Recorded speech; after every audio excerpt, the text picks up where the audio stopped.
예전 모 방송에서 백종원 선생님 말씀이 보통 많은 사람들이 맛집에 가서 음식을 먹어보고 이 정도는 나도 하겠는데? 하면서 장사를 시작한다고 합니다.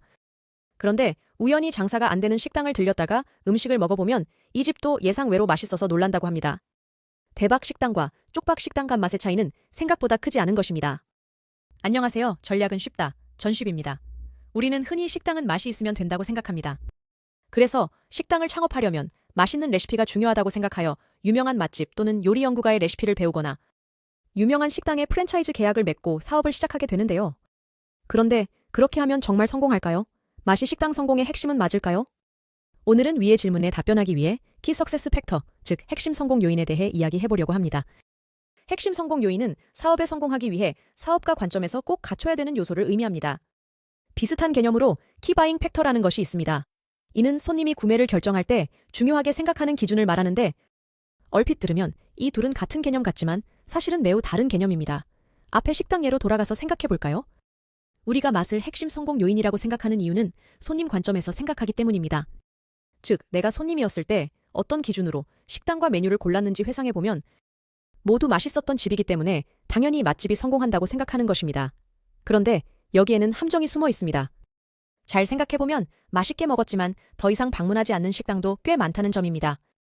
예전 모 방송에서 백종원 선생님 말씀이 보통 많은 사람들이 맛집에 가서 음식을 먹어보고 이 정도는 나도 하겠는데? 하면서 장사를 시작한다고 합니다. 그런데 우연히 장사가 안 되는 식당을 들렸다가 음식을 먹어보면 이 집도 예상외로 맛있어서 놀란다고 합니다. 대박 식당과 쪽박 식당 간 맛의 차이는 생각보다 크지 않은 것입니다. 식당을 차린다는 것 자체가 본인의 음식 실력에 자신 있기 때문에 하는 것이니까요. 또 내가 맛있게 못해도 보완해줄 방법이 너무 많습니다. 레시피도 매우 많고 주방장을 써도 되고 프랜차이즈를 해도 됩니다. 그런데 그렇게 레시피를 준비한 식당들도 왜 결국 망하는 걸까요? 그것은 그 식당이 손님에게 인상적인 경험을 주지 못해 기억 속에서 사라졌기 때문입니다.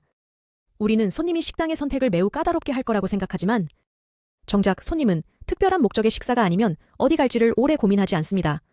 식사 때가 되면 오늘 뭘 먹지? 하다가 평소 자주 가거나 또는 문득 머릿속에 떠오르는 그 식당을 가는 겁니다. 하지만 그냥 맛있는 집은 손님이 기억을 하기 어렵습니다. 손님은 그동안 너무 많은 식당을 가봤기에 일일이 기억할 수 없는 것입니다. 단순 레시피의 개발로는 손님의 기억 속에 자리 잡는 데 한계가 있습니다. 같은 레시피임에도 손님에게 더 맛있다는 인상을 줄 부가 요소들이 결합되어야 합니다. 이것은 친절한 응대와 같은 식당의 기본적인 요건들을 말하는 것이 아닙니다. 실제 미묘한 경험의 차이로 같은 레시피임에도 다른 맛과 경험을 느끼게 하는 요소들을 말하는 것입니다. 예를 들어볼까요? 레시피가 완전히 동일하더라도 본점과 프랜차이즈는 맛의 깊이가 다르다고 생각합니다.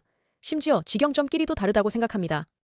또 같은 식당이 인테리어를 바꿨을 뿐인데 맛이 달라졌다고 느끼는 분들도 많습니다. 그리고 같은 맛집이라도 줄을 서서 먹었는지 아니면 바로 입장에서 먹었는지에 따라서도 맛이 다르게 느껴집니다. 또 평양냉면처럼 처음에는 별로였는데 사람들에게 이야기를 듣고 먹다 보면 맛있게 느껴지는 경우도 많습니다. 또 같은 레시피인데 유명한 식당에서 먹으면 더 맛있게 느껴지는 경우도 많습니다. 이렇듯 손님의 맛에는 레시피 외 많은 것들이 영향을 미침에도 사장님들은 부가적인 요소들에 대한 세심한 고민을 무시하고 레시피 개발에만 신경을 쓰다가 손님들의 기억 속에서 사라지는 경우가 발생하는 것입니다. 맛은 핵심 성공 요인과 키바잉 팩터 중 무엇일까요? 맛은 손님 관점의 선택 기준인 키바잉 팩터에 해당합니다. 키바잉 팩터는 손님이 그저 선택을 위해 고려하는 기준입니다. 따라서 이를 기준으로 고민하면 앞의 사례처럼 오해에 기반한 잘못된 전략이 나올 수 있습니다. 그렇기 때문에 사장님 입장에서 성공을 위해 할 수 있는 것, 즉 핵심 성공 요인을 아는 것이 중요합니다. 그렇다면 식당의 핵심 성공 요인은 무엇일까요? 저는 손님이 우리 식당에서 인상적인 경험을 할 수 있도록 설계하여 손님의 방문을 습관화하는 것이라고 생각합니다.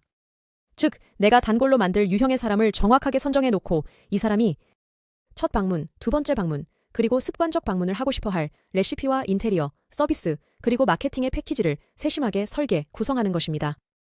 이렇게 해서 방문을 습관화시키면 고객은 식당이 본인의 기대에 크게 틀어지지 않는 한 단골이 되어 지속 방문하게 됩니다.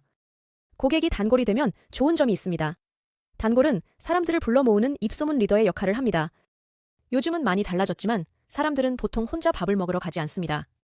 결국 단골도 누군가를 계속 데려와서 밥을 먹게 되고 자신이 이 집을 좋아하는 이유를 사람들에게 계속 주입하게 됩니다.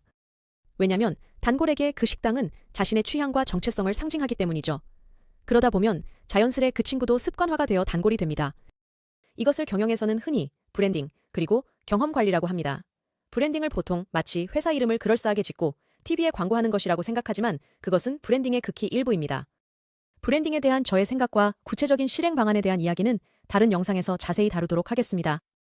오늘의 영상은 여기까지입니다. 내용이 재미있었거나 다음 영상이 기대된다면 구독과 좋아요 부탁드리겠습니다. 감사합니다.